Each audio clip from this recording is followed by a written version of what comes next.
Damien Grammaticus now.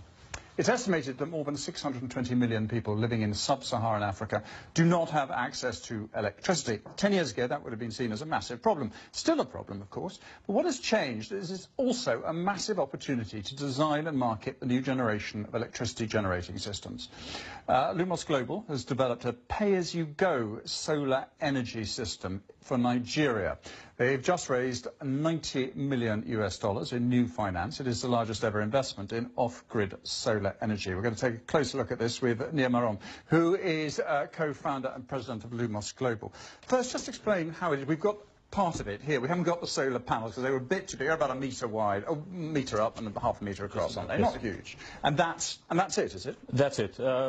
The way it works is this. It's a pay-as-you-go solar system. So we work with MTN in Nigeria, and the customers go to the MTN shop, pick up the...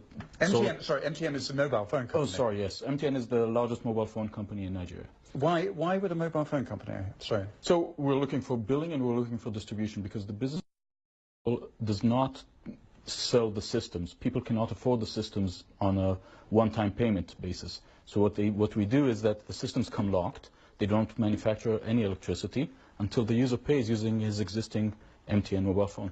Okay. So once they've got that, then they can just set it up in their own home? And what does it do? Correct. So they put the panel on the roof. This goes in the home. They connect it with a cable. Both sides is a plug. You don't need to be an electrician. Typical household use would be two of these lights. Where you get the system with the light. Mm-hmm. Right. And two to three, which will light 2 to 3 rooms for 6 or 7 hours. On top of this, charge several cell phones. On top of this, a TV, radio, fan. But you couldn't do a washing machine or something like that? Not a washing machine, not refrigeration yet. But to be honest, most of our customers don't have the money for these types. So how much is this costing them? It's pay as you go. It's a kind of a lease purchase job. Correct. So they pay a commitment fee of 15,000 naira, which depending on exchange rate is roughly $50. And then they pay a daily fee depending on the package that they buy, roughly 50 cents a day. Depending if they buy a longer period, it's a bit cheaper. If it's a shorter period, it's How many have you sold so far? We have over 30,000 installations so far in homes and small businesses, churches, mosques, hospitals. And are you going to make money out of this? This is a for-profit business. We enjoy the fact that we're doing good and we're impacting lives and people get a better living out of this. Because remember, they've been using kerosene and diesel generators with the fumes and the fires associated with this, the noise. So we're improving lives, saving money for the people, but this is a for-profit But it was company. a very high capital cost to start with, I imagine. Where did you get the funds for that?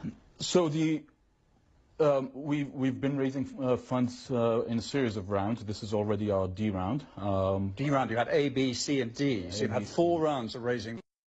Right. And how easy was it to get investors for something like this? It's never easy, but that's our job. If you have a okay business plan, I think it's possible. And where did you get the idea from? I come from on-grid solar, so before launching Lumos, I launched a company that does large on-grid solar projects on rooftops and ground mounts.